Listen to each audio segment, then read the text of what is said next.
ज्ञानेश्वर माऊलींनी समाजाचं निरीक्षण केलं आणि याने आणि अवघे जण याचे भरते नाणे किंवा गीतेमध्ये सांगितल्याप्रमाणे येत जाती वर्ण कुळ हे अवघेचे का कारण.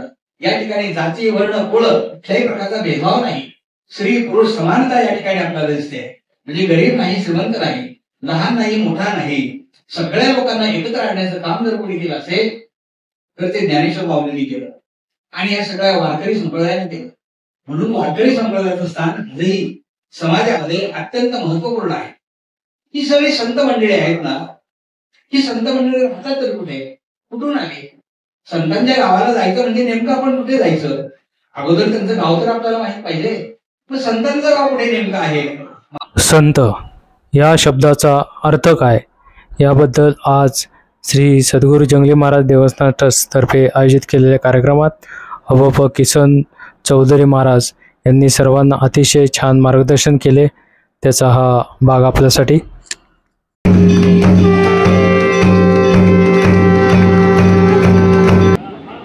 सद्गुरू श्री जंगली महाराज आजच्या चौथ्यानुसार हरिभक्तीपरायण किसन पांडुरंग चौधरी आणि उपस्थित संत सज्जन गुरुमंडळी सगळ्यांना चौधरी महाराज आता मला तिसऱ्यांदा आपल्याकडे येत आहेत.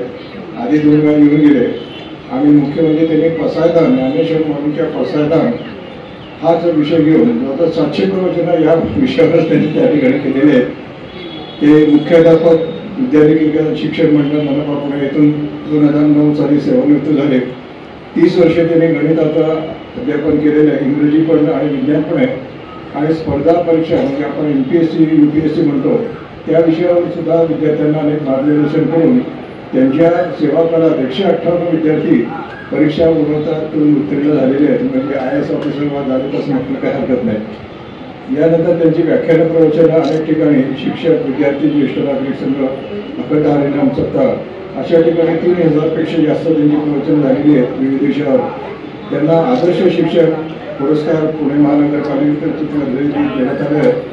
यशवंतराव चव्हाण गौराचार्य साने गुरुजी राबादेव इत्यादी अनेक पुरस्कार त्यांना 200 पेक्षा जास्त गौरव पदके त्यांना मिळालेले. आणि 5 सप्टेंबर 2000 साली आदर्श शिक्षक हा राष्ट्रीय पुरस्कार भारत सरकार दिल्ली यांच्याकडून त्यांना प्राप्त झालेला आहे. सामाजिक कार्य पण त्यांचे अनेक त्यांनी पदं अनेक घोषवलेली आहेत. तर अशा व्यासंगी आणि विद्वान व्यक्तीचा या ठिकाणी आपण सत्कार करण्यासाठी मी उत्सव समितीच्या देवस्थानचे अध्यक्ष श्री राजेंद्र तांबेकर यांना विनंती करतो की त्यांनी त्यांचा यथोचित आदर सत्कार करावा.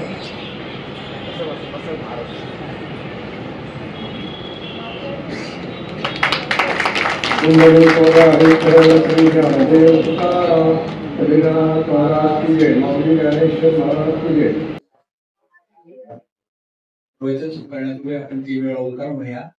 ओंकाराची प्रार्थना होईल आणि मग आपण मूळ विषयाकडे जाणार आहोत. ओंकार म्हणत असताना पाठीचा कणा ताठ असावा, डोळ्याला गोंधळीत असावे, चित्त एकाग्र असावं, योग्य श्वास घ्यायचा, 1 वेळा ओंकार म्हणायचा.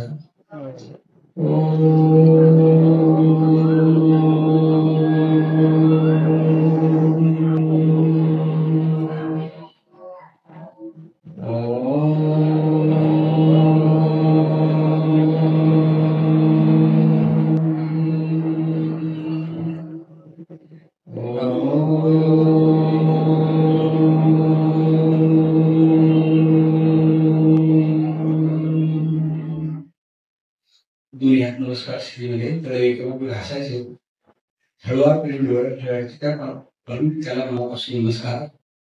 ब्रह्मानंदम परमस्पदम केवलम ज्ञाननिधी द्वंद्वातीतं गगनस्पर्शान्तर्गमस्यादिलक्षण एकम नित्यं विमलमचलं सर्वहि शाश्वतं भावातीतं त्रिगुणरहितं सद्गुरुं नमामि. सर्वमंगलमांगल्ये शिवे सर्वार्थसाधिके शरण्ये त्र्यंबके गौरी नारायणी नमोस्तुते. वक्रतुंड महाकाय सूर्यकोटि समप्रभा निर्विघ्नं कुरु मे देव सर्वकार्येषु सर्वदा. गुरुर्ब्रह्मा गुरुर्विष्णू गुरुर्देवो महेश्वरः गुरु साक्षात परब्रह्म तस्मै श्री गुरवे नमः. संत कृपा झाली इमारत फळाली, ज्ञानदेवी रचला पाया उभा दिले देवालया. नामात याचा टिंगर तिने केला से विस्तार, जनार्दनी एकनाथ स्तंभ दिला भागवत. भजन करा सावकाश तुका झाला से कळस. बहिणी म्हणे खडके बजा, निरूपण केले ओझा. आज अत्यंत मंगलमय वातावरणामध्ये या ठिकाणी महाराजांचा 135वा पुण्यतिथी उत्सव आणि या उत्सवाच्या निमित्तानं विविध विषयांवरची व्याख्यान प्रवचने या ठिकाणी आयोजित केली आणि या निमित्ताने आपण सर्वांमध्ये उपस्थित आहात.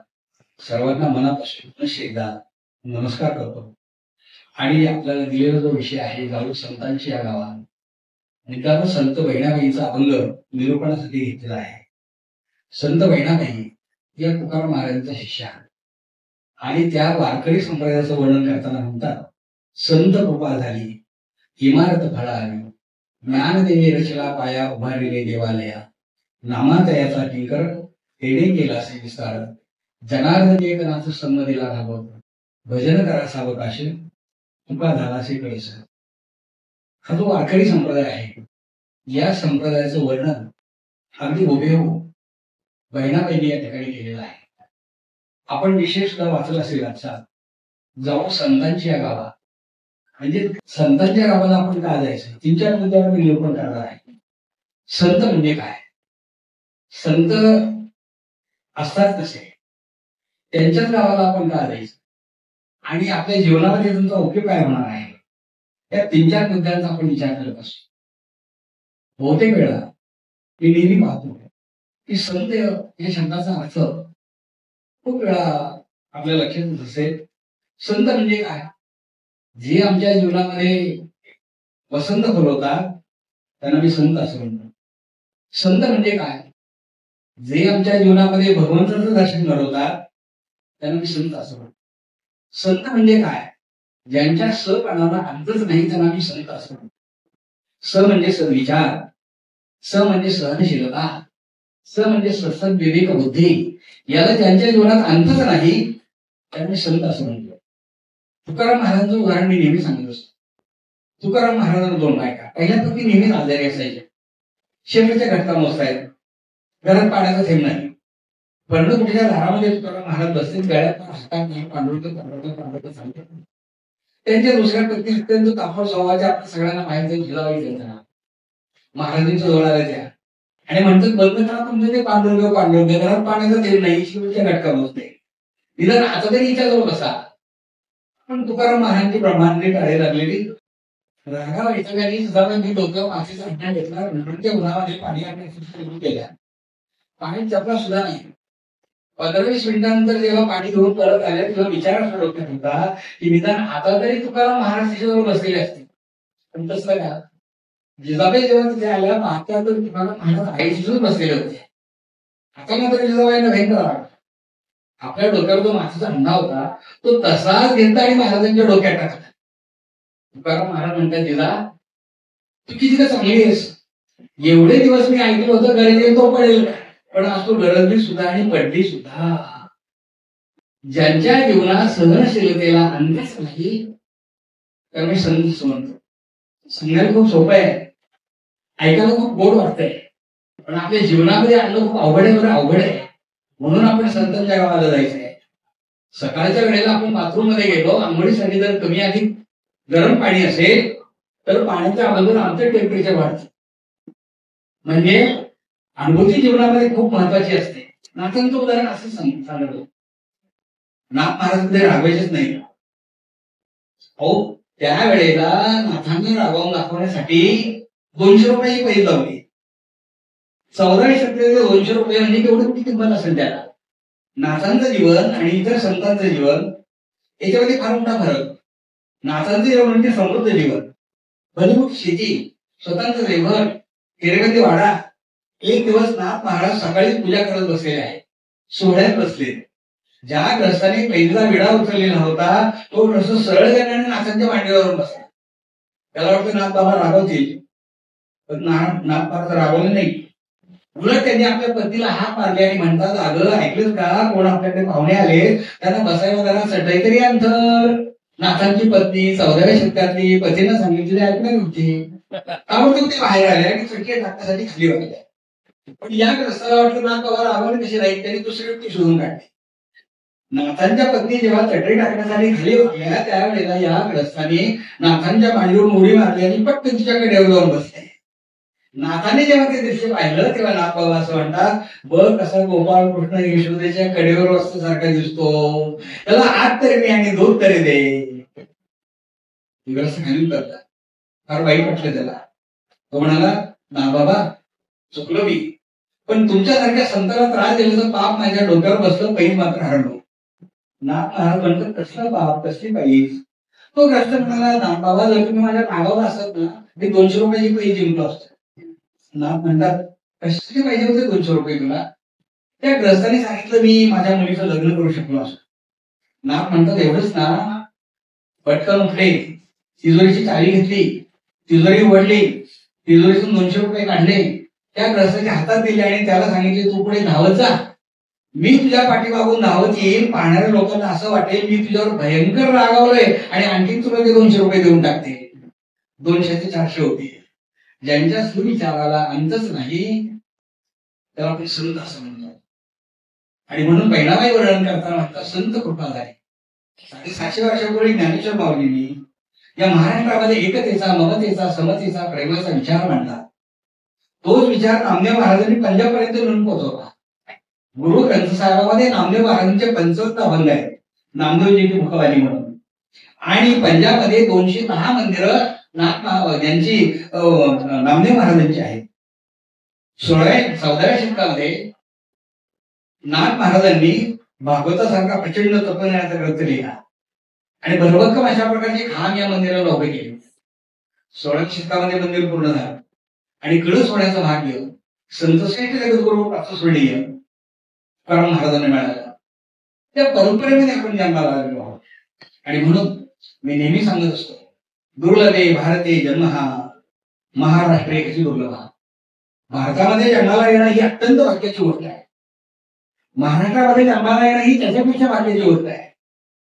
दिवाळी परिसरामध्ये जन्माला येणं ही त्याच्यापेक्षा भाग्याची गोष्ट आहे. आणि पुढील शहरामध्ये जन्माला येणं ही महत् भाग्याची गोष्ट आहे. आपण सगळेजण भाग्यवान आहोत, कारण आपली भूमी संतांची भूमी आहे, शून्यांची भूमी आहे, वीरांची भूमी आहे. आणि म्हणून महिनाबाईंनी म्हटलं, संत कृपा झाली. संतांची कृपा ज्या वेळेला आपल्या जीवनामध्ये होते ना, त्यावेळेला इमारत फळाली. ही इमारत पूर्णपणे फळाला येते, इमारत फळाली. आणि या इमारतीचा ज्ञान हा देव, ज्ञानदेवी रचला उभारलेले देवालय. आणि नुसतं पाय भरभक्कम अशा प्रकारच्या भिंती नामातयाचा किंकर. नामदेव महाराजांनी या मंदिराचा विस्तार केला आणि भागवताच्या रूपाने भरभक्कम अशा प्रकारचे खांब उभे केले. आणि पुढे ते म्हणतात, नाथ बाबा म्हणजे भागवत त्यांनी लिहिलं. पुढे ते म्हणतात, जनार्दनी एकनाचं स्तंभ दिला भागवत, भजन करा सावक तुका झालाचे कळस. या परंपरेमध्ये आपण जन्माला आलो. एकंदरीत 12व्या शतकापासून तर 16व्या शतकापर्यंत ही सगळी संत मंडळी होऊन गेली. आणि या संतांनी समाजामध्ये आमूलाग्र अशा प्रकारचं परिवर्तन केलं. कदाचित आपल्याला त्यावेळेचा इतिहास माहित असेल. 12व्या शतकामध्ये ज्ञानेश्वर माऊलींनी ज्ञानेश्वरी लिहिली, पण नुकतंच त्यावेळेला यवनांचं राज्य आपल्याकडे सुरू झालेलं होतं. राज्य संपलेलं होतं. आणि अशा वेळेला ज्ञानेश्वर माऊलींनी जो समाज पाहिला तो समाज वेगळ्या पद्धतीचा पाहिला. त्यावेळेला वर्णव्यवस्था होती, ब्राह्मण, वैश्य, शूद्र, क्षत्रिय अशा प्रकारची वर्णव्यवस्था होती. पण ज्या लोकांनी समाजाचं नेतृत्व करावं तो वर्गच आरामशीर जीवन जगत होता. क्षत्रिय मंडळी राजदरबारामध्ये मर्दुमकी घालवायची, वचनं मिळवायची आणि तोही आरामशीर जीवन जगत होता. जो काही वैश्य वर्ग आहे, इमानी इतबारे व्यापार उद्योग करायचा आणि आपले जीवन व्यवस्थित जगायचं. राहिला प्रश्न फक्त शूद्रांचा. आणि या शूद्र मंडळींचं एखाद्या आंधळे व्यक्ती ज्याप्रमाणे अंधारात चाच पडते त्याप्रमाणे ही शूद्र मंडळी आणि विशेषतः त्याचबरोबर स्त्रिया रांधा वाडा आणि गोष्टी काढा, बस या पलीकडे समाजामध्ये त्यावेळेला त्यांना स्थान नव्हतं. अशा वेळेला ज्ञानेश्वर माऊलींनी समाजाचं निरीक्षण केलं आणि याने याने अवघे जण याचे भलते नावे. किंवा गीतेमध्ये सांगितल्याप्रमाणे येत जाती वर्ण कुळ हे अवघेचे का कारण. या ठिकाणी जाती वर्ण कुळ कुठल्याही प्रकारचा भेदभाव नाही, स्त्री पुरुष समानता या ठिकाणी आपल्याला दिसते. म्हणजे गरीब नाही, श्रीमंत नाही, लहान नाही, मोठा नाही, सगळ्या लोकांना एकत्र आणण्याचं काम जर कोणी केलं असेल तर ते ज्ञानेश्वर माऊलींनी केलं आणि या सगळ्या वारकरी संप्रदायाने केलं. म्हणून वारकरी संप्रदायाचं स्थान आजही समाजामध्ये अत्यंत महत्वपूर्ण आहे. ही सगळी संत मंडळी आहेत ना, ही संत मंडळी राहतात तर कुठे, कुठून आले? संतांच्या गावाला जायचं म्हणजे नेमकं आपण कुठे जायचं? अगोदर त्यांचं गाव तर आपल्याला माहित पाहिजे. मग संतांचं गाव कुठे नेमकं आहे? महाराजांना विचारलं, तुकाराम महाराजांना, आपण आलात कुठून? तुकाराम महाराज म्हणतात, आम्ही वैकुंठवासी. म्हणून आपण कुठे? पुन्हा वैकुंठामध्ये जाणार. आम्ही वैकुंठवासी आलो याद कारणासी, बोलिले ऋषी साच भावे वर्तावया. झाडू संतांचे मार्ग, आदर आम्ही भरले जग. किंवा उजळे आलो वाट खरी खोटी वाट. संत हे एवढ्यासाठी आलेले असतात. संतांनी आपल्याला म्हणजे ऋषी म्हणजे आणि संत या दोन्हीमध्ये महत्वाचा फरक आहे. ऋषींनी थिअरी सांगितली, प्रॅक्टिकल मात्र संतांनी करून दाखवलं. जे जे भेटे होतं ते वाणिजे भगवंत. हा निश्चित भक्ती योग दान माझा. किंवा ईशावास्य विनम सर्व त्यांचे जगत जगत किंवा कणकणवे भगवान. हा विचार कदाचित ऋषीमुनींनी सांगितला असेल, पण आचरणात नाही त्यांना आणता आला, आचरणात नाही आणता. थेअरी त्यांनी सांगितली, पण प्रॅक्टिकल मात्र संतांनी करून दाखवलं.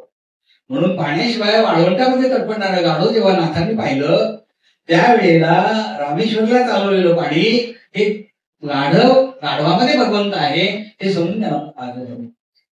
म्हणजे या ठिकाणी प्रॅक्टिकल त्यांनी करून दाखवलं. आणि म्हणून संत आमच्या दृष्टीने महत्वाचा आहे. महाराजांनी वर्णन केलंय, काय अनुवाता संतांचे उपकार मद निरंतर जागविती. काय द्यावे त्याची व्हावी उत्तर आहे. ठेविता हा पाहिजे जीव थोडा, सहज बोलणे हित उपदेश करुणी सायाशी शिकविती. संतांच्या गावाला आपण का जायचं ते निरंतर आपल्याला दाखवतात. ते असं म्हणतात की काय अनुवाता संतांचे उपकार, या संतांचे उपकार किती वर्णन करावे. काय अनुवाता संतांचे उपकार मद निरंतर जागविती. म्हणजे रात्रंदिना महायुद्धाचा प्रसंग, अशा प्रकारची परिस्थिती असताना सुद्धा संत आपल्याला निरंतर जागा ठेवतात. ज्ञानेश्वर माऊलींनी ज्ञानेश्वरी लिहिली, अमृतानुभव लिहिला, चांगले पासष्टी लिहिली, हरिपाठाचे अभंग लिहिले आणि समाजामध्ये एक प्रकारचं परिवर्तन केलं. ज्ञानेश्वर माऊलींची ज्ञानेश्वरी, तुकाराम महाराजांची कथा, समर्थांचं दाभोत किंवा नाथांचं भागवत हे आम्हाला निरंतर जागवायला शिकवतं, निरंतर जागवायला शिकवतं. आणि माऊलींनी तर किती सोप्या भाषेत सांगितलंय, माझा मराठीचा बोल कौतुके परी अमृता ते पैदास लिंगे ऐसी अक्षरे रसिके मिळाली. ते म्हणतात, वाचे बरवे कवित्व, कवित्व बरवे रसिकत्व, रसिकत्व परतत्व स्पर्श.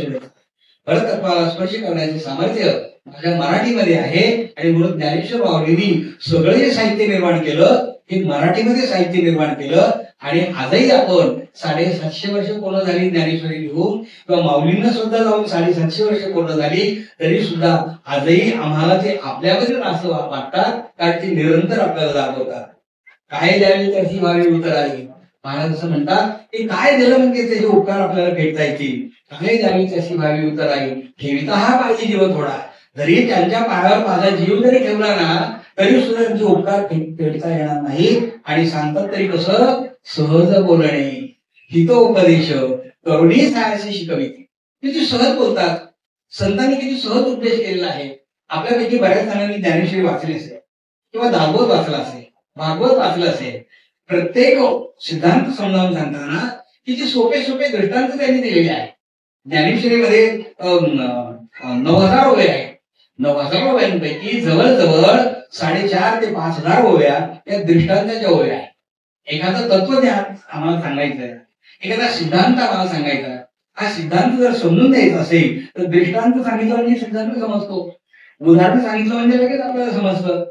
उदाहरण पूर्वी बघा, एखाद्या मोठ्या व्यक्तीला जर भेटायला जायचं असेल तर अगोदर आपल्याला छोट्या व्यक्तीला अगोदर नमस्कार करायला लागतो.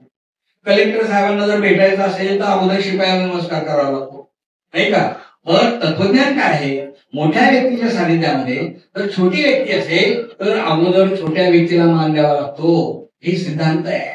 पण हे याच्यातून दृष्टांतातून कसं सांगितलं, शेठजी महादेवाच्या मंदिरामध्ये आणि त्या ठिकाणी पाहतात तर शंकराच्या पिंडीवर विंचू बसलेला होता. शिडीला भयंकर राग आला. शेडीने त्या विंचूकडे पाहिला आणि ते म्हणतात, सांबाच्या पिंडीवरी बैससी जरी वृश्चिका आज परी तो आश्रय तुटता खेटर उतरली तुझा माझ. आणि शंकराच्या पिंडीवर तो बसलाय, महादेवाच्या पिंडीवर बसलाय.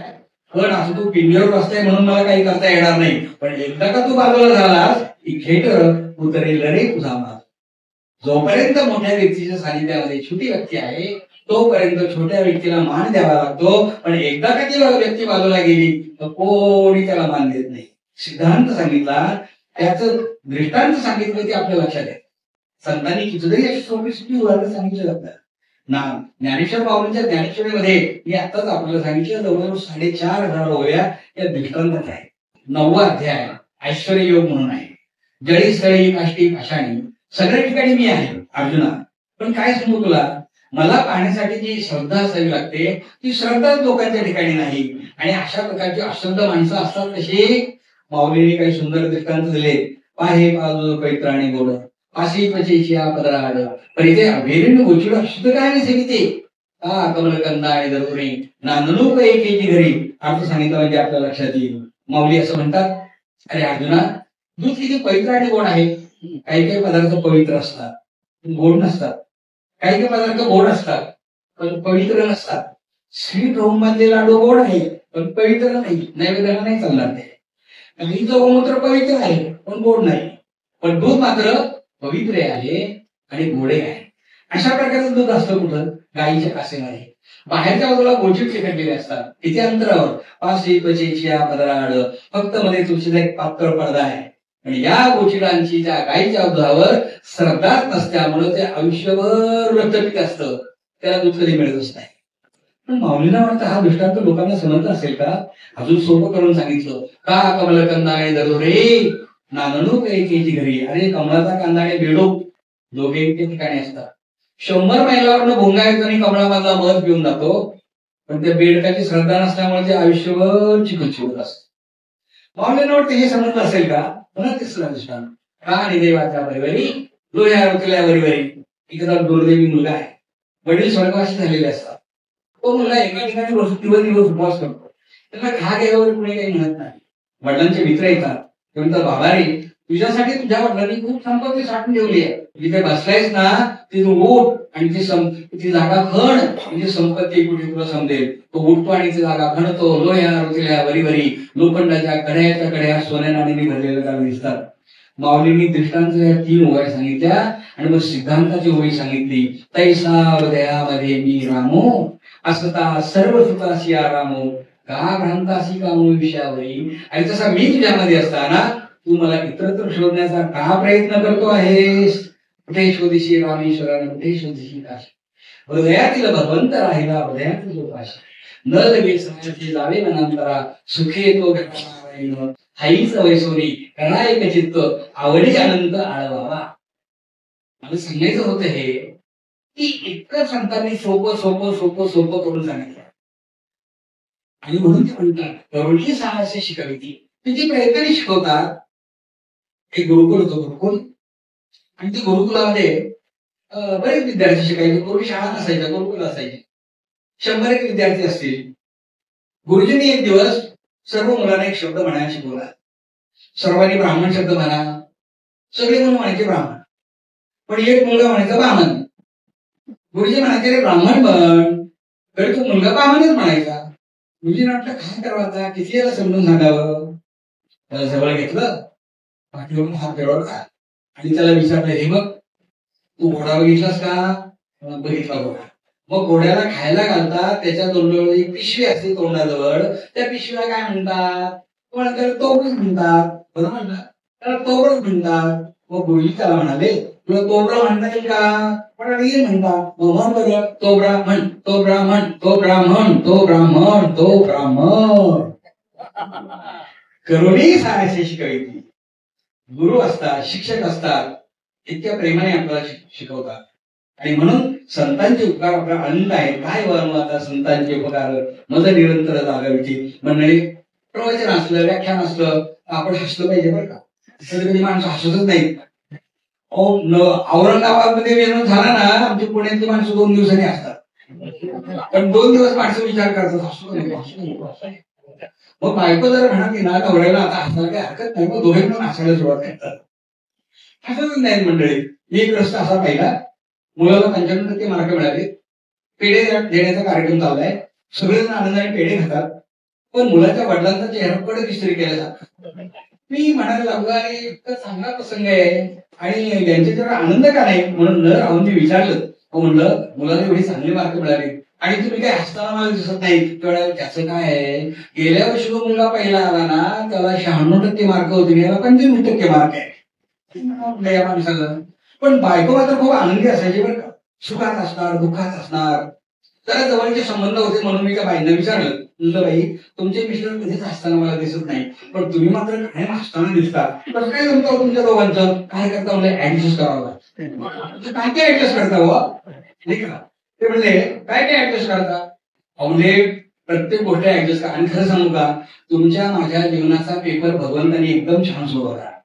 तुमच्या माझ्या जीवनाचा पेपर भगवंतानी एकदम छान सोडवलाय. गाड्याला जागा भरा, देवाला 10 पैकी 10 मार्क द्यावी लागते. एका वाक्यात उत्तरे द्या, देवाला 10 पैकी 10 मार्क द्यावी लागते. पण देवाचा एकच प्रश्न फार कच्चा आहे, तो म्हणजे जोड्या लावा. पटलं असेल सगळ्यांना, 3च जोड्या बरोबर असतात, 7 जोड्या चुकीच्या असतात. 7 जरी जोडी आपली असली ना, संत परत आपल्याला सांगतात काही काळजी करायचं कारण नाही, आवडीने भावे हरी नाम घेसी, तुझी चिंता त्याशी सर्व आहे. नको केलं करू कोणाच्या गोष्टीचा पती लक्ष्मीचा जाणत. जैशी स्थिती आहे तैशा करीर आहे, कौतुक तू पाय संचिताचे, सकल जीवांचा करीतो सांभाळ, तुझं मुख करील ऐसे. आणि नाथ बाबा म्हणतात एका जनार्दनी भोग प्रारब्धाचा हरी कृपे त्याचा नाश झाला. चिंता करायची आपण. त्या बाईने विचारलं ऍडजस्ट करता म्हणजे नेमकं काय करता. तेव्हा त्या बाईने सांगितलं ओ पुढे कार्यक्रमाला जर जायचं असलं ना तरी ऍडजस्टमेंट करावं लागतं. म्हणजे वास्तुशांतीला जायचं असेल, बारशाला जायचं असेल, लग्नाला जायचं असेल तर मग मी लागते. आणि मैत्रीला जायचं असेल, नांदायला जायचं असेल, बाणाला जायचं असेल त्याला पाठवलं. जीवनात असलं पाहिजे. संतांनी आपल्याला हे शिकवलंय जैशी स्थिती आहे तैशाच आहे. म्हणून संतांच्या गावाला जायचं, म्हणून संतांच्या गावाला जायचंय. तर या ठिकाणी आपल्या संतांचे आपल्यावर अनंत उपकार आहेत. 12व्या शतकापासून ते 16व्या शतकापर्यंत. म्हणजे ज्ञानोबाचे तुकोबा, ज्ञानेश्वर माऊलींच्या पासून तर तुकाराम महाराजांच्यापर्यंत आणि तुकाराम महाराजांची शिष्य पुढे निळोबारायांच्यापर्यंत अशी सगळी संत मंडळी होऊन गेली. किंवा मुक्ताईच्या बहिणा म्हणजे मुक्ताबाईंपासून तर बहिणाबाईंपर्यंत ही श्री संत सुद्धा होऊन गेले. केवळ आपल्या वारकरी संप्रदायामध्ये किंवा महाराष्ट्रामध्ये पुरुष संतच नाही तर स्त्री संतांचं सुद्धा योगदान फार मोठ्या प्रमाणामध्ये आहे. आपण काही संतांचा विचार आपल्या या प्रवचनामध्ये करणार आहोत. संत ज्ञानेश्वर माऊलींनी या सगळ्या 18 पगड जातीचे संत निर्माण केले. 18 पगड जातीमध्ये संत निर्माण केले. नामदेव महाराज शिंपी आहेत, नरहरी सोनार आहेत, सावता माळी आहे, गोरा कुंभार आहे, रोहिदास आंभार आहे, चोखा महाग आहे. सगळ्यांनी ते संत निर्माण केले. श्री संतांना सुद्धा तेवढंच आपल्याकडे स्थान आहे. आणि या संतांचं मोठेपण आपण यासाठी मान्य करायचंय की कधीतरी 100 वर्षाने एखादा कवी जन्माला येतो. आता अलीकडे कवी फारच आहे, कोणता विषय त्या तिथे पलीकडे मोडकडे वाकडे तरी कविता तयार नाही का. आता कवी खूप आहे पण खरा कवी 100 वर्षाने जन्माला येतो. 1000 वर्षांनी महाकवी जन्माला येतात. व्यास वाल्मिकी 1000 वर्षांनी जन्माला येतात. पण एकाच कुटुंबामध्ये एवढे महाकवी जन्माला येणं गिनी बुकामध्ये नोंद करावी अशा प्रकारची परिस्थिती आहे. ज्ञानेश्वर माऊली, मुक्ताबाई, सोपान काका, निवृत्तीनाथ महाराज एकाच कुटुंबातले 4 एवढे महाकवी. चोखामेळा, चोखामेळ्यांची पत्नी सोयराबाई, मुलगी कर्ममेळा, निर्मळा, कर्ममेळा, बंका हे सगळे कवित्वकार आहेत. नामदेव महाराजांच्या कुटुंबामध्ये मोजून 15 माणसं होती. पण 15 माणसांपैकी जनाबाईंचा नंबर शेवटचा होता. पण सगळे कविता करायचे. आणि काय त्यांची अभंग कविता आहे की त्या अभंग आहे, अभंग आहे. म्हणजे गिनीज बुकात नोंद करावी अशा प्रकारचा. कुठल्या विद्यापीठात ही मंडळी शिकायला गेली होती. आज माझ्या सांगण्याचा विषय मुद्दा मी हा विषय का घेतला, आपल्याकडे किती भौतिक सुविधा आहेत. बटन दाबले की लाईट लागते, चावी पिढी केले की पाणी येते. त्यावेळेला कुठल्या प्रकारच्या सुविधा होत्या. संत चोखामेळ्यांचे अभंग पहा. चोखामेळा म्हणतात ऊस डोंगा परी रस नव्हे डोंगा, काय भुललासी वरली आरंगा, नदी डोंगी परी जल नव्हे डोंगा, काय भुललासी वरली आरंगा. चोखा डोंगा परी भाव तीर डोंगा परी तीर नव्हे डोंगा काय बोलल अशी वरंगी अंगा.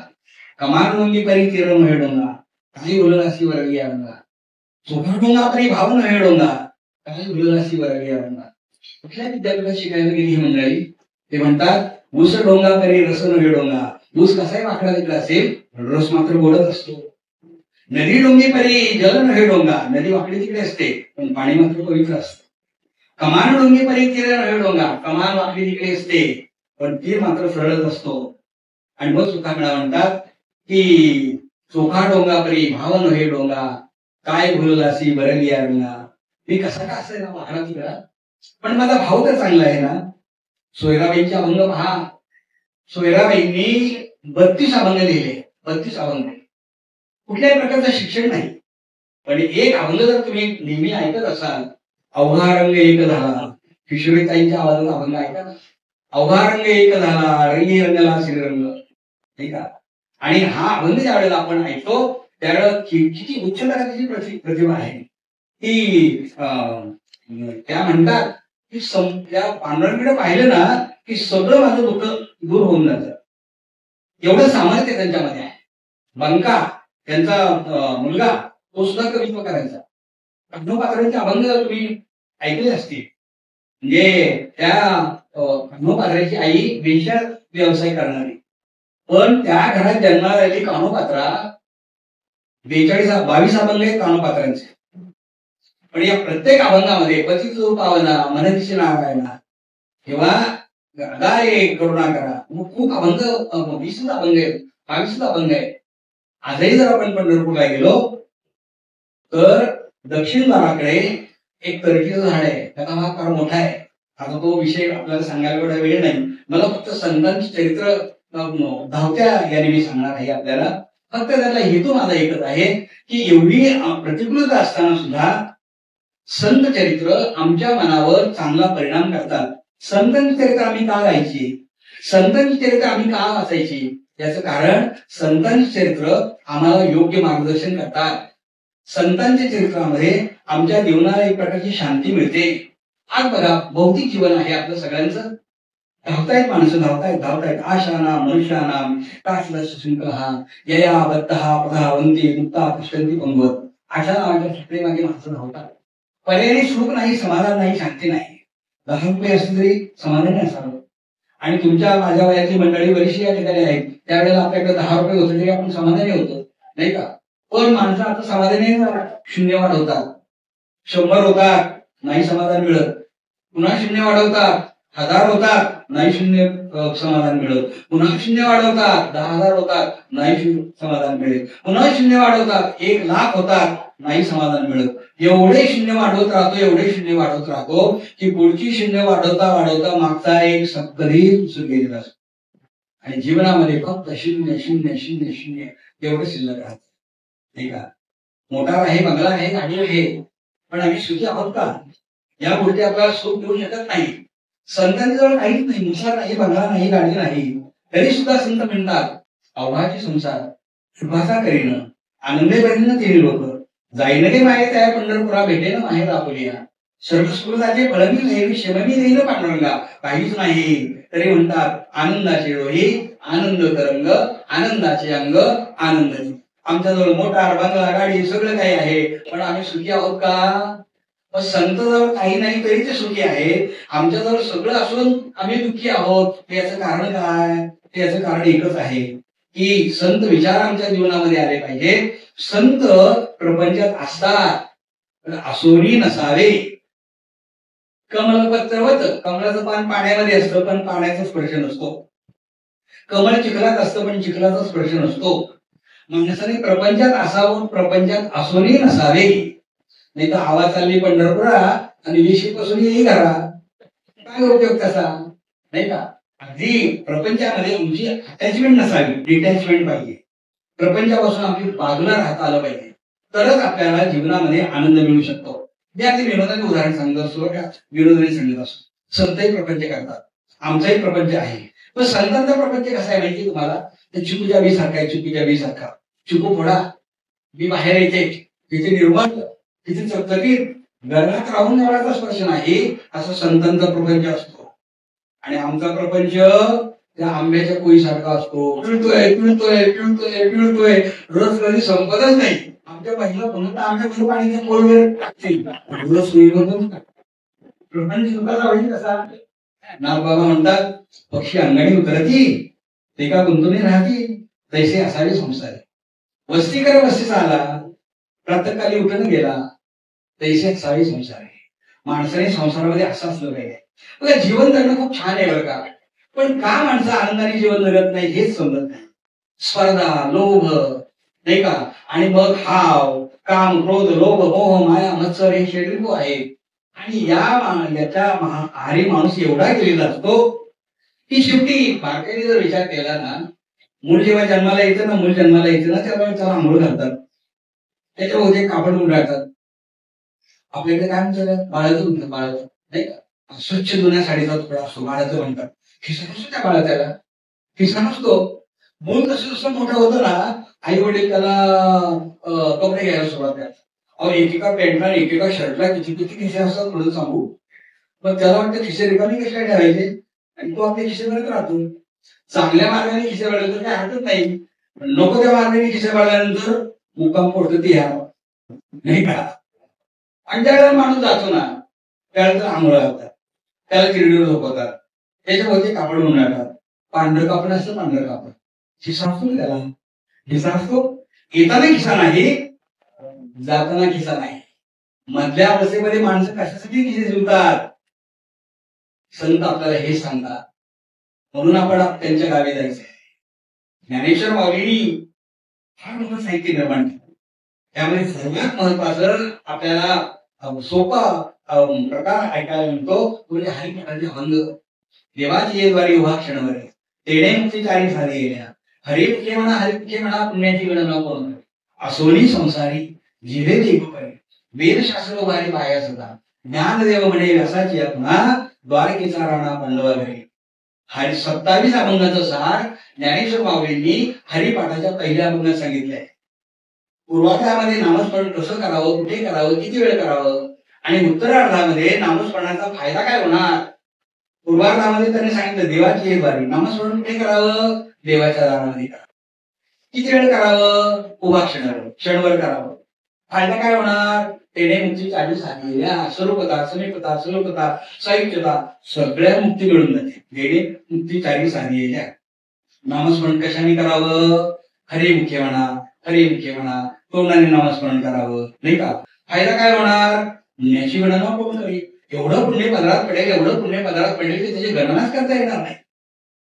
मग यासाठी संसार नाही सोडायचा, असोनी संसारी, संसारच सोडायला सांगितलाय. आपल्या संतांचं सगळ्यात महत्वाचं एक वैशिष्ट्य आहे, ती 4 भावंड जर सोडली तर सगळ्या संतांनी प्रपंच केलेला आहे. तुकाराम महाराजांचा प्रपंच फाटका जरी असला तरी नेटका मात्र नक्कीच होता नाही का, नेटका नक्कीच होता. नाथांचा प्रपंच सोन्याला सुगंध, गिरजाबाई त्यांच्या जीवनामध्ये मिळालेल्या होत्या आणि म्हणून त्यांच्या प्रपंचाला एक सुगंध होता.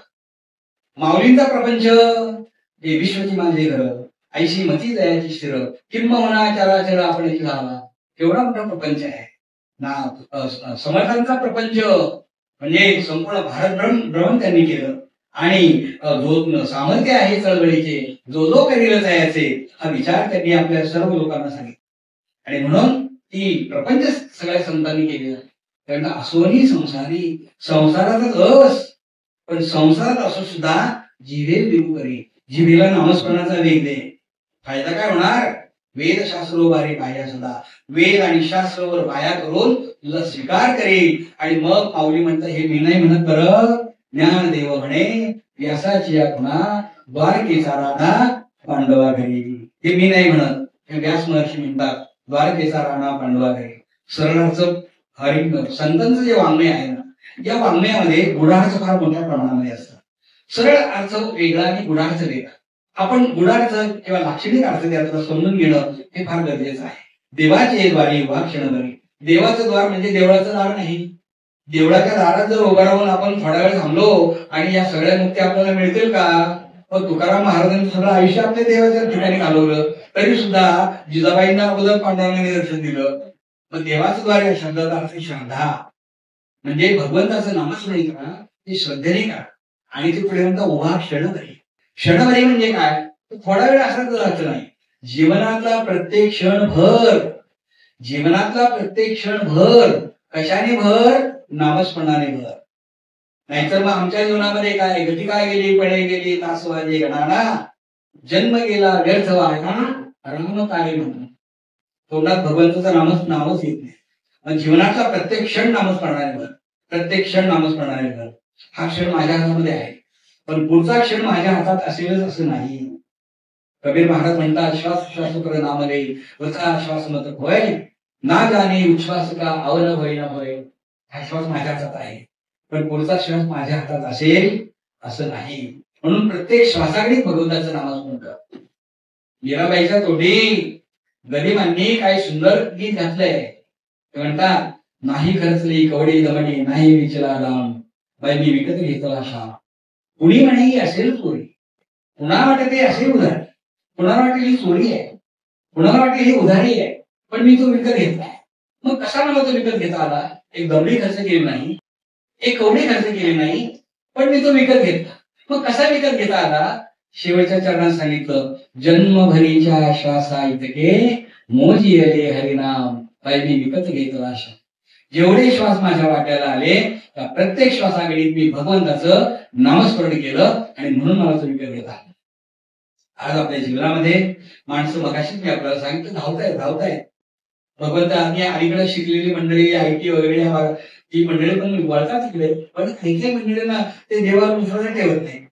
आणि त्यांना वाटतं कसं देवाला कसं काय, त्यांना तसं काहीच वाटत नाही. एक गोष्ट मात्र नक्की आहे की एक वेळ अशी येते की हे सगळं चालवणारा कोणीतरी आहे चालवणार. मला झोपवणारा तो आहे, मला उठवणारा तो आहे, मला चालवणारा तो आहे, मला बोलवणारा तो आहे, मला सकाळी उठवणारा सुद्धा तोच आहे. त्यांनी जर ठरवलं याला सकाळी उठवायचंच नाही तर सगळे डेली कोणता आळा करायला लागतील, राम नाम सत्य है, सगळे निरोप द्यावे लागतील. उठवणारा तो, बसवणारा तो, चालतो ना तो, त्याच्यावर आपली श्रद्धा असते नाही. आणि म्हणून पुढच्या काळामध्ये त्यांनी म्हटलं की असोनी संसार आहे, हरिमुखे म्हणा, तोंडाने नामस्मरण करा. भगवंताने तोंड दिलंय, किती छान केली हो आपली रचना देवाने. मी नेहमी सांगत असतो, भारत वर्षामध्ये आपल्याला जन्म दिलाय, भारतामध्ये आपल्याला जन्म दिलाय, आणि तो मानवाचा जन्म दिलाय, आणि पुन्हा अव्यंग अशा प्रकारचा जन्म दिलाय. कुठल्याही प्रकारचं व्यंग नाही. आंधळ्या माणसाला डोळ्याची किंमत विचारा, लंगड्या माणसाला पायाची किंमत विचारा. आपल्याला सगळ्या आहेत ना, म्हणजे आपण किती वाटवान आहोत. आणि त्याची छान रचना केली हो देवाने आपली. 2 हात, 2 डोळे, 2 पाय, 2 कान, सगळे अवयव 2-2. कारण का, एक अवयव जर बाद झाला तर दुसऱ्या अवयवाने काम झालं पाहिजे का. एका पायाने चालता आलं आणि दुसऱ्या पायाने चालता आलं पाहिजे, एका हाताने काम करता आलं आणि दुसऱ्या हाताने काम करता आलं पाहिजे, एका कानाने ऐकता आलं आणि दुसऱ्या कानाने ऐकता आलं पाहिजे, नाही का. आपल्याला पण 2-2 दिलेत बरं का. हृदयाचे भाग 2 आहेत, फुफ्फुस 2 आहेत, मेंदू 2 आहेत. सगळ्यात महत्वाचा अवयव म्हणजे किडनी, त्यासुद्धा 2 आहेत, उजवी किडनी, डावी किडनी. एक डॅमेज झाली तर दुसऱ्या किडनीने आपलं काम चालावं, ती देवाने काळजी घेतली. आतल्या अवयव 2, बाहेरच्या अवयव 2, आतल्या अवयव 2, बाहेरच्या अवयव 2. एक गोष्ट फार चांगली केली बरं का देवाने, तोंड मात्र एकच दिले. तर 2 तोंडा दिली नसती ना तर एका कोणी सतत राहिला असता, दुसऱ्या कोणी सतत बोलत राहिला असता. म्हणून सांगितलं, हरिमुखे म्हणा, पुण्याची गणना कोण करी. त्या तोंडाचा उपयोग आपण त्याच्या नामस्मरणासाठी केला. किती साहित्य निर्माण केलं आहे संतांनी.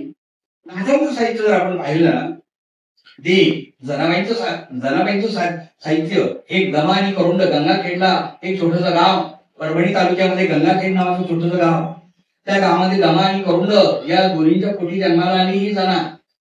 अगदी उत्तर आयुष्यामध्ये जनाबाईंचा जन्म झाला, पांडुरंगाला मागणी केली म्हणून. शेवटी पांडुरंगाने स्वप्नामध्ये दृष्टांत दिला आणि सांगितलं, जना जेव्हा 6 वर्षाला एक मुलगी प्राप्त होईल आणि ही मुलगी झाल्यानंतर तुझं नाव जनाबाई असं ठेव, आणि तिला 6 वर्षाची झाल्यावर नरसी बामणीला दमा शेती आहे त्यांच्याकडे देऊन टाक.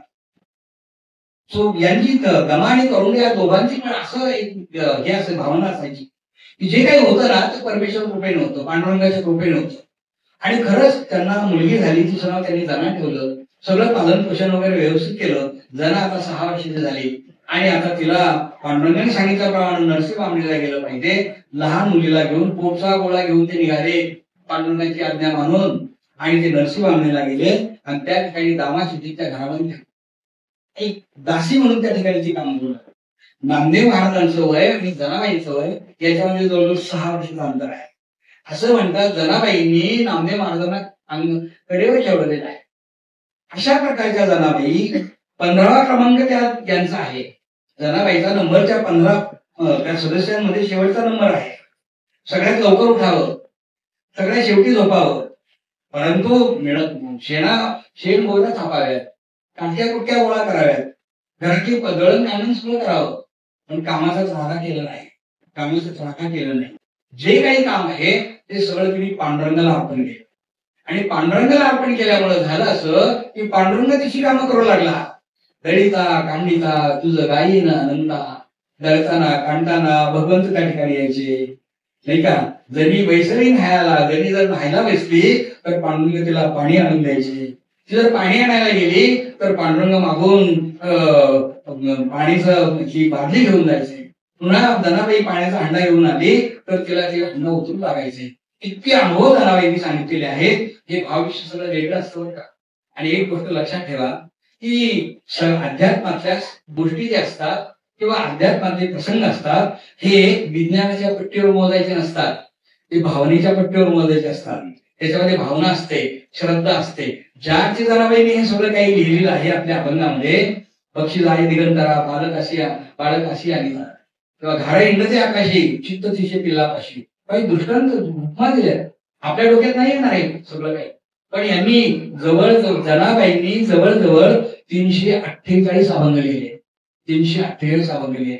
आणि जनाबाईंचे अभंग ज्या वेळेला आपण ऐकतो लता दिदींच्या आवाजामध्ये, सुमन कल्याण तोडकरांच्या आवाजामध्ये किंवा अण्णाताईंच्या आवाजामध्ये हे अभंग ज्या वेळेला आपण ऐकतो त्यावेळेला असं वाटतं की खरोखर केवढी मोठी उत्तुंग प्रतिभा या लोकांच्या मध्ये आहे. आणि म्हणून या संतांचे उपकार आपल्यावर फार मोठे आहेत. जनाबाई या क्रांतिकारक संत आहेत.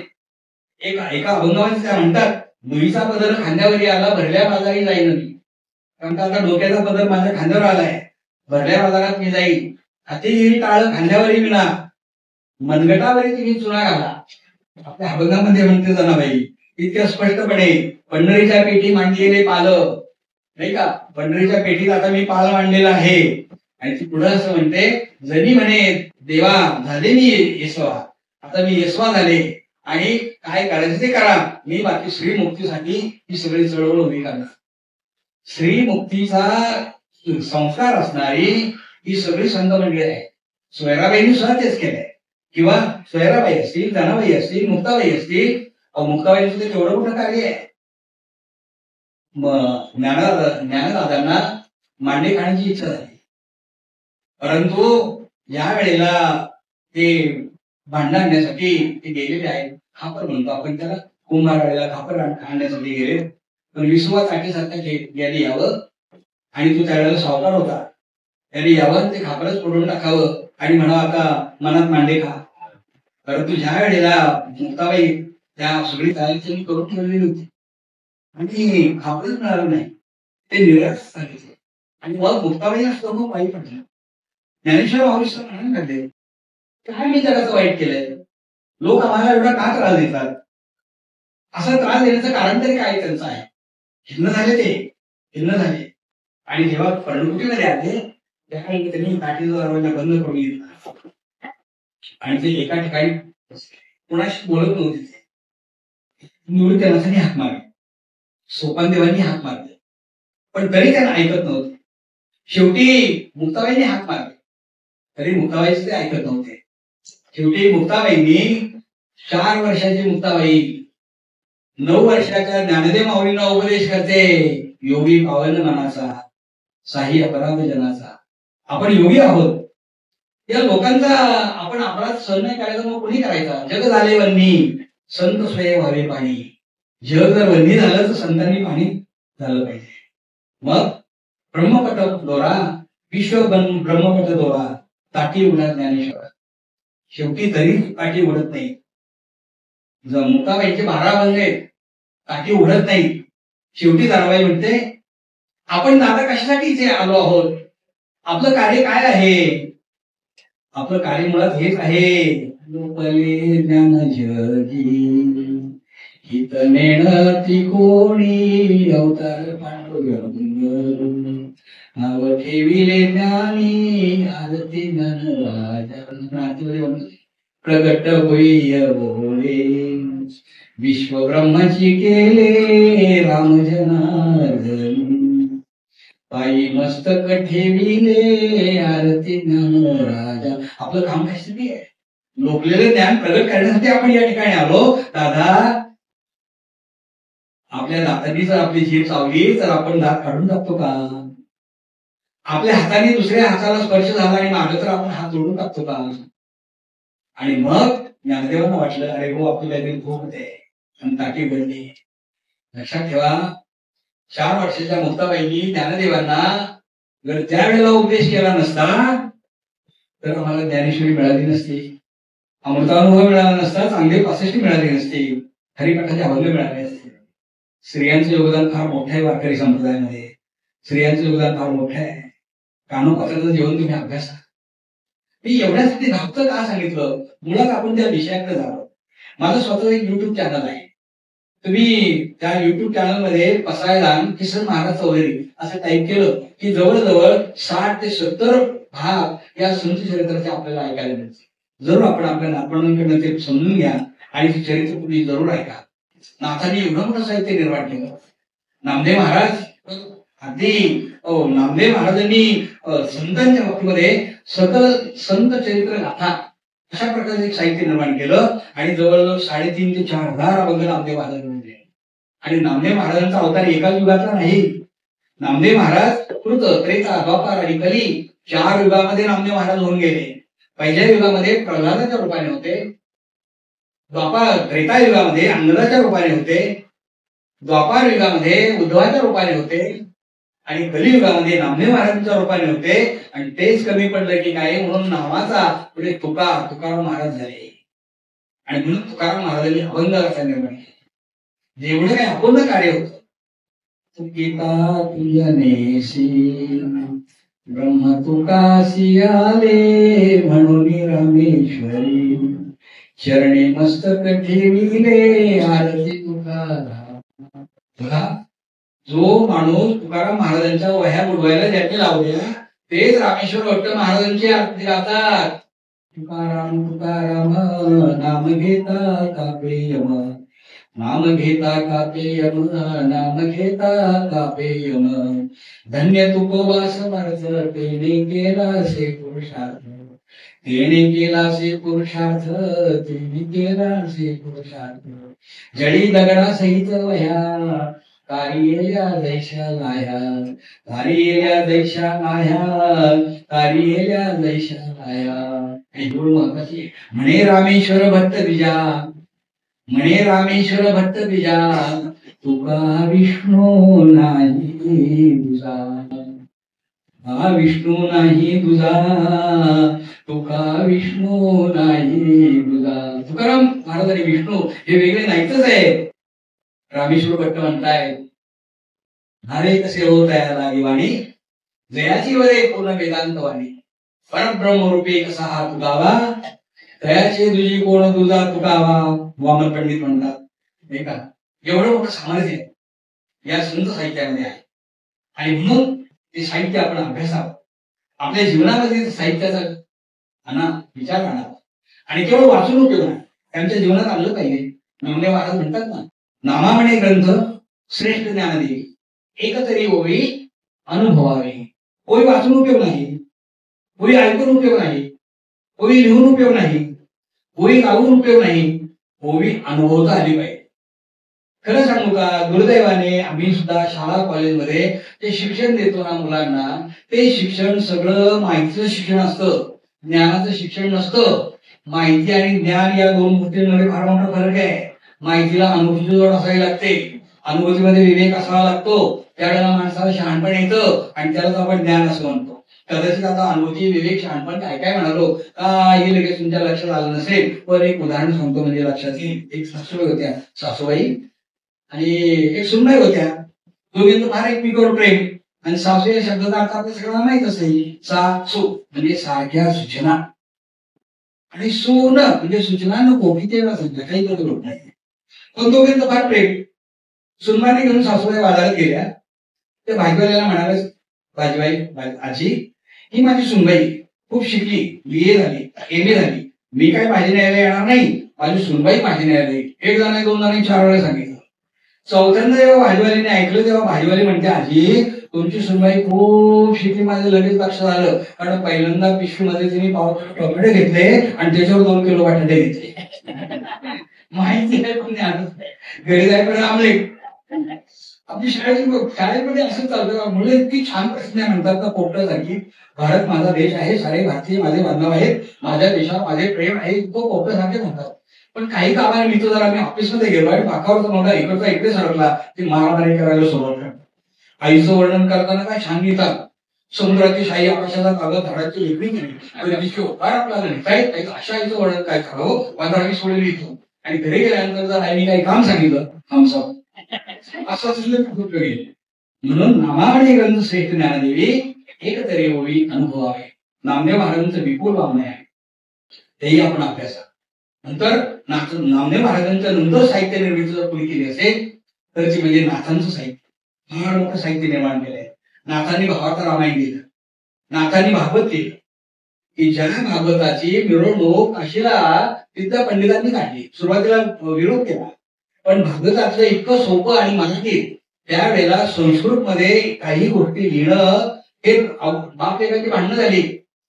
नाथांचा मुलगा आणि महाराज या लोकांची भांडणं झाली, कारण आपले वडील संस्कृतमध्ये मराठीमध्ये प्रवचन करतात, मराठीमध्ये कीर्तन करतात, भागवत राम मराठीमधून लिहितात.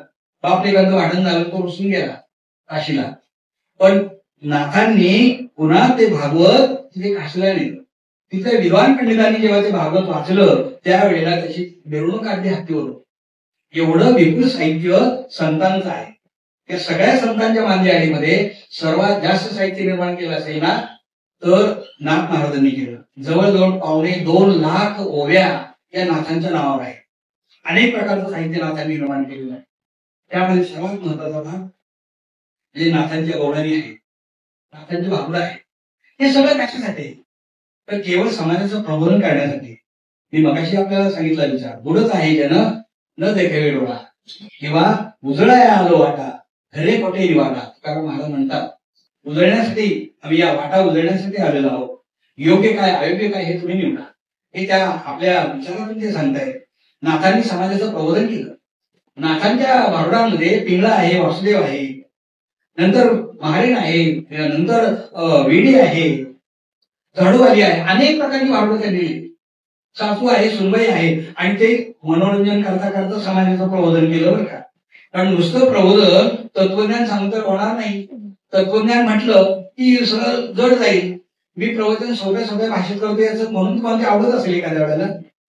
जर मी आवड तत्वज्ञान ब्रह्म म्हणजे काय, ब्रह्मज्ञान म्हणजे काय वगैरे वगैरे जर मी सांगत असलो तर तुम्ही कुणी थांबणार नाही का. सोप्या भाषेत नाथांनी सुद्धा त्याच वेळेला समाजाची नाडी ओळखली. एक सुनबाई आहे, भयंकर त्रास नवऱ्याचा, सासूचा त्यापेक्षाही त्रास.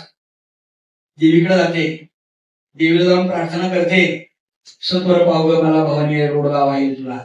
सासरा माझा गावी गेला तिकडेच खपवी त्याला भवानी आई रोडगाव आहे तुला. सासू माझी जाच करती लवकर उचल तिला भवानी आई रोडगाव आहे तुला. नंदेचं काढतं किरकिर करतं खरूच ओळखे त्याला भवानी आई रोडगाव आहे तुला. परत म्हणत दिले. आणि शेवटी ते म्हणते ज्याच्यावर मी अनन्य साधारण प्रेम करते ना अशा प्रकारचा नवरा सुद्धा मरून जाऊ दे. एका जनार्दनी सगळीच मरू दे, एकटीच राहू दे, मला भवानी आई रोडगाव आहे तुला. सासू आणि सुनेचं भांडण चव्हाट्यावर भांडणं एवढंच का नाथांना उद्योग होता का? आणि वेगळ्या प्रकारचं प्रबोधन करायचं होतं. त्या काळातल्या लोकांना प्रबोधन करायचं म्हणजे किती अवघड गोष्ट आहे. आता माणसं हुशार आहेत, आता मुलं तर एवढी हुशार आहेत. मी एका घरामध्ये गेलो होतो, त्या मुलांनी मला प्रश्न विचारला, काका अहो आम्ही त्या दवाखान्यात गेलो ना त्या डॉक्टरांच्या गाडीवर आधीची बुद्धी असते, एक रेग आडवी असते आणि एक उभी असते, का बरं असते?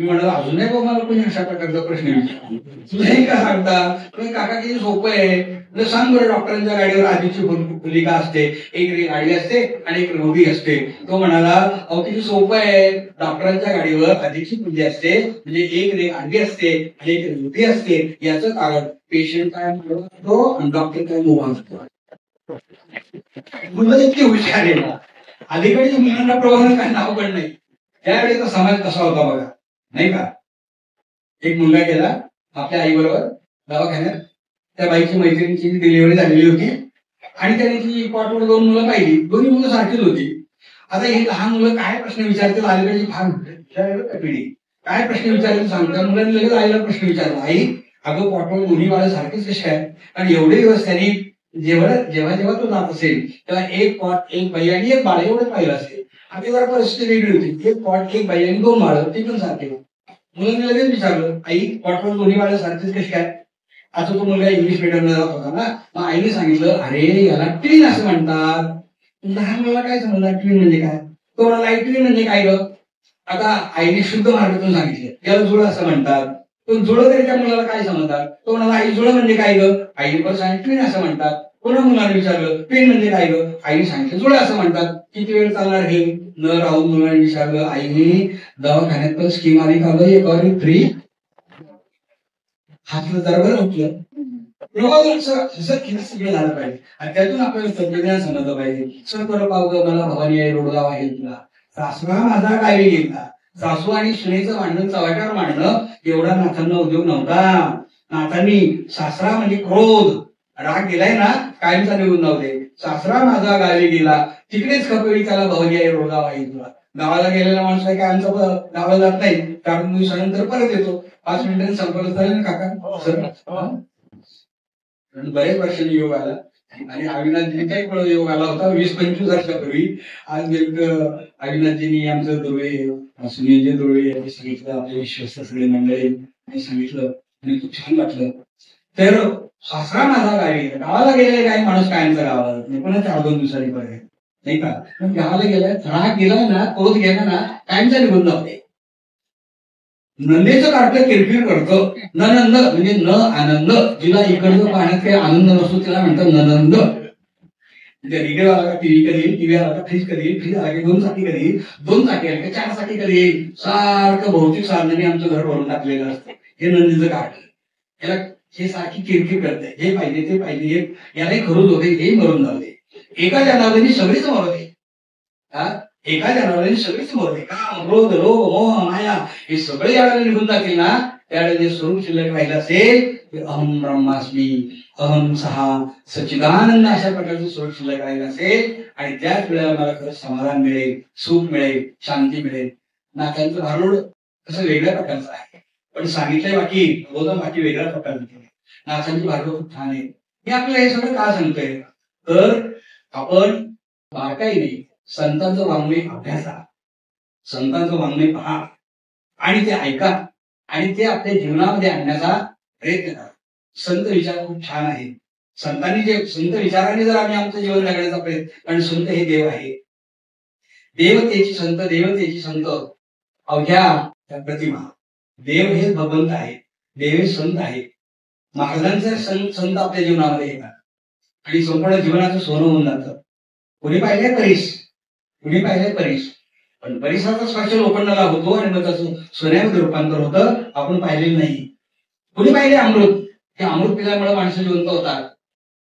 कायम अमर राहतात नाही अमृत पाहिले कुणी पाहिले कल्पवृक्ष त्या कल्पवृक्षाच्या खाली बसलं की आपल्या सगळ्या कल्पना पूर्ण होतात कुणी पाहिलं चिंतामणी पण त्या चिंतामणी हातात आल्यानंतर सगळ्या काही कामना आपल्या पूर्ण होतात हे कुणी पाहिलेलं नाही पण माऊली मात्र म्हणतात आपल्या प्रसादामध्ये चेतना चिंतामणीचे गाव बोलते अर्णव पियुषा चला कल्पतरूंचे आरव चालते बोलते कल्पतरू म्हणजे तुम्ही आम्ही सगळेजण आहोत चालते बोलते कल्पतरू चला कल्पतरूंचे आरव एकच कल्पतरू नाही अरव म्हणजे वाडा कल्पतरूचा वाडा आहे चेतना चिंतामणीचे गाव एकच चिंतामणी नाही चिंतामणीच्या गावाचे गाव आहे बोलते जे अर्णव म्हणजे समुद्र अमृताचे समुद्र आहे अशा प्रकारचे आपण सगळे कल्पतरू आहात अमृताचे बाग आहात अमृताचे साथी आहात माऊलींनी आपल्या जीवनामध्ये बरीच रूपाने आल्या आणि तुमच्या माझ्या आपल्या सर्वांच्या जीवनाचं सोनं झालं. आणि म्हणून संतांचे उपकार आपल्याला आहेत. म्हणून आपण संतांच्या गावाला जायचंय. चला तर आपण आता नक्कीच या संतांच्या गावी जाऊ आणि आपलं जीवन आपलं सार्थकी लावू. पुन्हा पुन्हा जीवन नाही आपल्याला, पुन्हा पुन्हा जीवन नाही. एकदा आणि एकदाच परत परत जीवन नाही. एकच मिनिटाचा दर्शन संत या ठिकाणी सांगतो. अंधारा रस्ता आहे, रस्त्याने चाललाय, विठ्ठल विठ्ठल विठ्ठल विठ्ठल करत चाललाय. अचानक एक कावळा येतो, काळेमध्ये सापडतो. त्याला वाटतं अंधारा असून सुद्धा मी कावळ्याला पकडलं. मग राजा काय केलं, राजा आपल्याला उत्तम दिला गेली. तो राजाला म्हणतो, महाराज मी दोन्ही डोळ्याने अंधार आहे पण कावळ्याला मात्र पकडलंय. राजाच्या लक्षात येतं हा आपल्याला असं काम होतं. राजा म्हणतो, बाबा रे अंधारा असून सुद्धा तो कावळ्याला पकडलंस, फार चांगली गोष्ट केली. आता हा कावळा सोडून दे, दुसरा मुलगा आणून दाखव बरं. परत पकडता येणार आहे का? परत पकडता एकदा आणि एकदाच परत परत जन्म नाही, परत परत जन्म नाही. आणि म्हणून मिळालेले जन्म आपल्याला साजकी लावता आला पाहिजे. 3 गोष्टींचा विचार, को अहम मी कोण आहे, कसं मी समजा मला कुठे जायचंय, को असं करता मला निर्माण करणारा कोण आहे. या 3 गोष्टींचा जर माणसाने विचार केला ना आणि संत जीवन चरित्र आपल्या समोर ठेवून जर विचार केला ना तर जीवनाचा अर्थ माणसाला कळू शकतो. पण आज झाली मात्र परिस्थिती अशी, यावं जीवन सुखम जीवे तृणम खाना पिना मजा करना यही हमारा काम, जिस दिन हमें की छुट्टी हवे बोलो है Ram, life you need to enjoy. जीवन म्हणजे फक्त मजा करणे, इट ड्रिंक अँड बी. या पलीकडे माणसाला जीवनाचा अर्थच कळत नाही. म्हणून संतांचं जीवन कार्य समजावून घ्या. संत आपल्या जीवनात आणण्याचा प्रयत्न करा. या वर्षीचा योग तर किती छान आहे. तुकाराम महाराजांच्या वैकुंठ गमनाला 375 वर्ष पूर्ण झाली. अहिल्या देवींचं परवा चरित्र आपण ऐकलं. अहिल्या देवींच्या याला जन्माला 300 वर्ष पूर्ण झाली. ज्ञानेश्वर माऊलींच्या या समाधीला 750 वर्ष पूर्ण झाली. आणि असं हा सगळा एक आपल्या महाराष्ट्रातला सगळा हे जे आहे भाग आहे तो आपल्या दृष्टीने अत्यंत महत्वाचा आहे. चला तर आपलं जीवन आपण सार्थकी लावूया. महाराजांच्या पुण्यतिथीच्या निमित्तानं 135 वर्षी महाराजांना पूर्ण झाले. पण अनेक लोक जोडले गेले आणि आपल्या जीवनाचं सोनं झालं. सर्वांच्या जीवनाचं सोनं व्हावं असा एक विचार या ठिकाणी व्यक्त करतो. आणि वेदांनी केलेली प्रार्थना, सर्वे कृष्णा सन्तु सर्वे सन्तु निरामया सर्वे भद्राणि पश्यन्तु मा कश्चित् दुःखमाप्नुयात्, अशा प्रकारे प्रार्थना करतो. आणि या ठिकाणी सांगतो, पुंडलिक वरदा श्री महादेव पंढरीनाथ भगवान की जय, माऊली ज्ञानेश्वर महाराज की जय, जगद्गुरु संत तुकाराम महाराज की जय, योगीराज गंगावी महाराज की जय, अवधूत चिंतन गुरुदेव गुरुदेव गुरुदेव.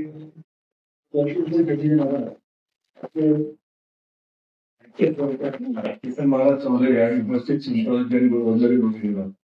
एखादा व्यासंगी वक्ता किती सुंदर यात्रा घडवून राहू शकतो याचा आपल्याला या ठिकाणी उदाहरण बघायला. लहू संतांची या गावा हा विषय घेऊन त्यांनी अनेक संतांचा थोडं सविस्तर सांगितलं, त्यांच्या जीवनातले प्रसंग सांगितले, त्याच्यातून आपल्याला काय घेता येईल सांगितलं. आणि संत नगरीचे 1 तासाभराच्या पिरियड मध्ये संत नगरीची आपल्याला ही सफल घडवली याबद्दल आपल्या सर्वांतर्फे मी त्यांचे आभार मानतो.